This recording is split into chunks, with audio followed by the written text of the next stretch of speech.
Hi gang, this is Mike G from Mr. GTV and MrMikeGarner.com, and wherever you're watching this, whatever platform, you're very welcome.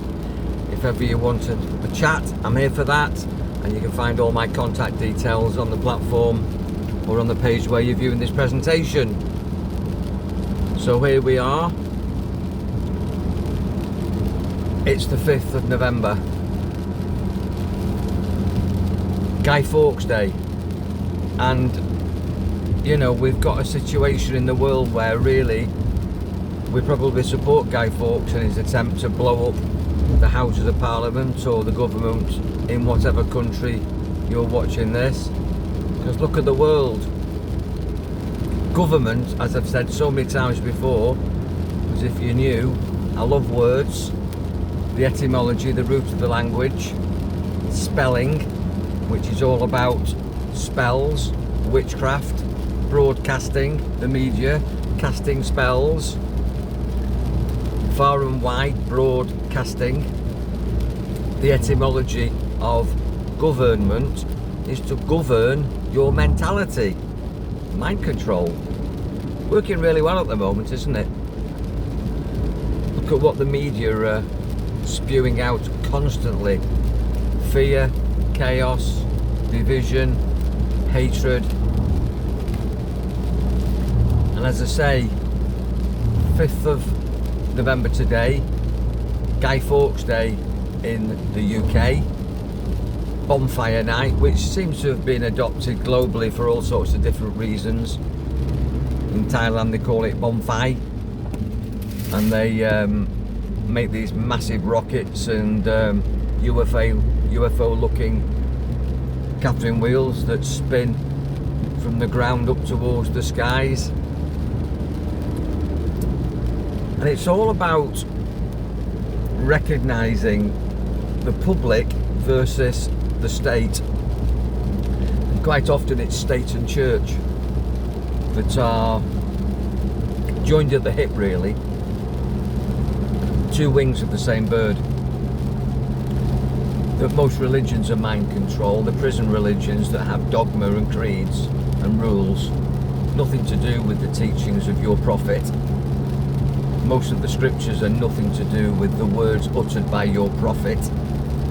Whatever religion you follow, whatever philosophy, theology, creed you follow, whatever is your belief system, most of these notorious prophets, and at the time of Jesus there was something like 30, 31, 32, 33 walking the land, which are called the Holy Lands, what are now the killing fields, where most wars are, because most wars are religious wars. Most of them were teaching peace and love, and yet we've got religions fighting each other. I think people need to take a serious look at themselves and go back to the original documents and the origins of the ethos behind the messages, the metaphors, the allegories, the stories.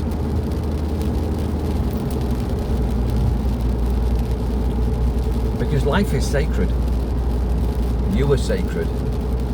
You are spiritual in nature with a physical body during this incarnation, but you are eternal. And if you look back in history, and that's another subject because you can't look back because it's all now, but in linear time, in 3D reality and not 5D, history teaches us that wars don't work, violence doesn't work. I don't know anybody that wants a war, has asked for war, so why in a democracy where none of the people want a war? I don't know that anybody during the First or Second World War that had a son or daughter in Britain, Germany, France, Italy, or any of the alliances wanted to send their sons and daughters to war, whatever side. No parent wants to risk the child in a war, while politicians, there's more etymology, send them to war. And you know, you've got the royal families and these elites who say, oh well, you know, we were on the battle lines, You know, on Armistice Day, Remembrance Day, Prince Charles and Andrew and Harry and all the players turn up in their uniforms,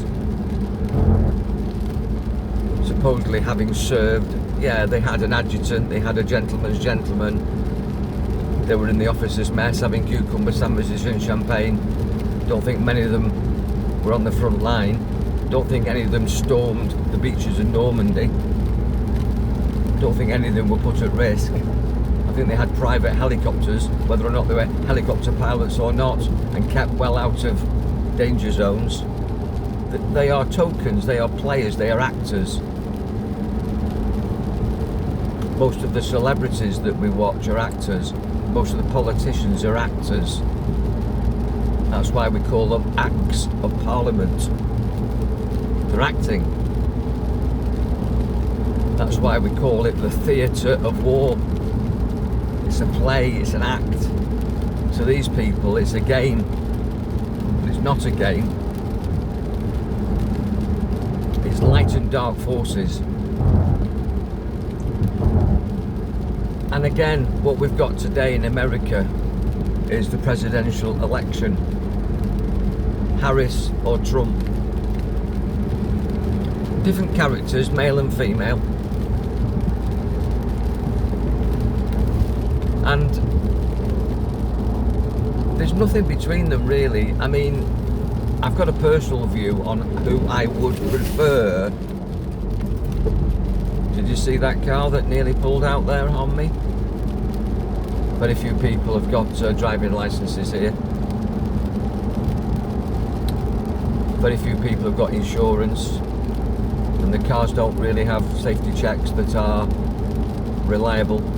Interesting place where I'm living at the moment here in Thailand.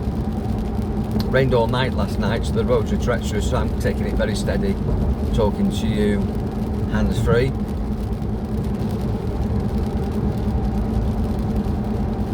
But whoever gets in, they're only front men for the government. But I do believe that Trump is anti-establishment.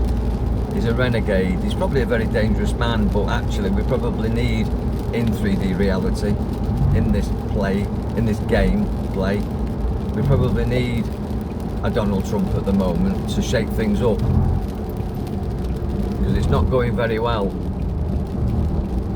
But I watch it with interest and I witness it in a detached way, non-reaction, and I really enjoy watching the interviews and the languaging and the manipulation and the propaganda and the mind control of the masses through these selected, highly controlled, highly produced interviews and documentaries and investigations and news reports, where so-called journalists, who are paid actors really, quite often paid actors, what they call crisis actors, and if you don't know what I'm talking about, we really do need a chat. And they selectively go into an area and report something that's manufactured that will continue and push the agenda. And if you don't know what I mean by the agenda, just Google Agenda 2030.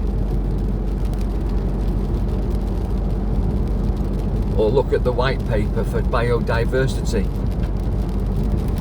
for the new millennium that was drawn up in Egypt in 1999, before the year 2000, where the ruling elites, who are the shadow government behind the puppets that we think we're democratically voting for, got together and decided how they were going to run the world and take over and change society, which is called social engineering. And since 2000, and we're now in 2024, there's been a massive move to bring in a totalitarian tiptoe to get state control, a one world government, a one world army, a one world currency, identification beyond belief, ID cards, facial recognition, AI controlled institutions, robotics, getting people into 6 and 10k towns, smart cities. It's happening. Restricting movement. Just today they've been released on the 5th of November. They've released information. We're told, can't believe a thing, but we're told that they found incendiary devices last year on planes, and they're blaming Russia. Well, of course they will. They blame Russia for the Ukraine war. No comment. Same as they blames Saddam Hussein for 9/11 bombings. No comment. They blamed the Al-Qaeda for so many things. No comment. Do your research. Form your own opinion. Don't have cognitive dissonance. Don't be uninformed. Quite often, the uninformed have the loudest mouths. The old saying that empty vessels make most noise comes to mind. So be peaceful. Witness these things with interest. It's all happening now. And what we can do as earth angels, as spiritual warriors, or as humanitarians, just as good people, is pray for it. I'm not talking about in a religious sense. I'm saying say a prayer, send an intention, focus your attention on peace and not war, on community and unity, not separation, on prosperity, not poverty, on housing everybody and giving people security and will security. Pray for these refugees, whether you like them or not. It's nothing to do with liking them. They're all aspects of you and me in the oneness, and you and me create metaphysically the world we see. You and me create metaphysically the world we see. So if you're in hate and judgment,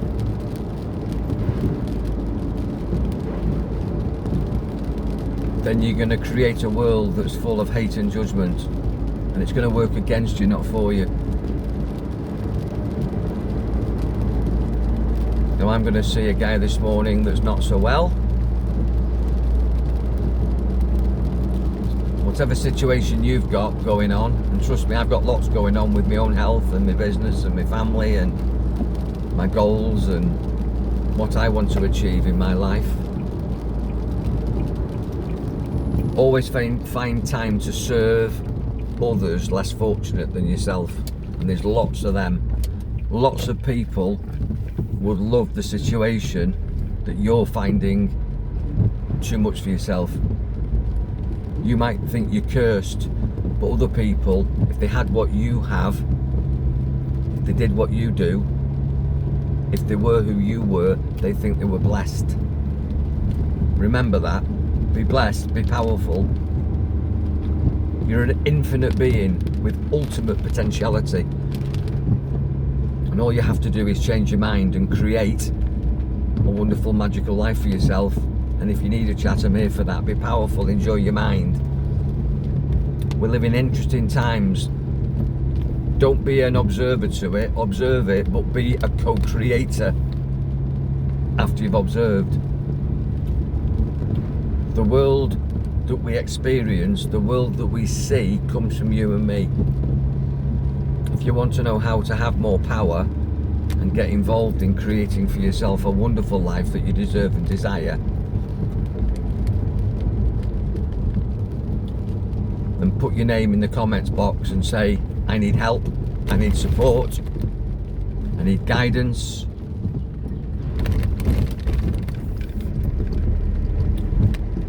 And I'm here for you. I love you, I feel you. Take care. Enjoy your mind.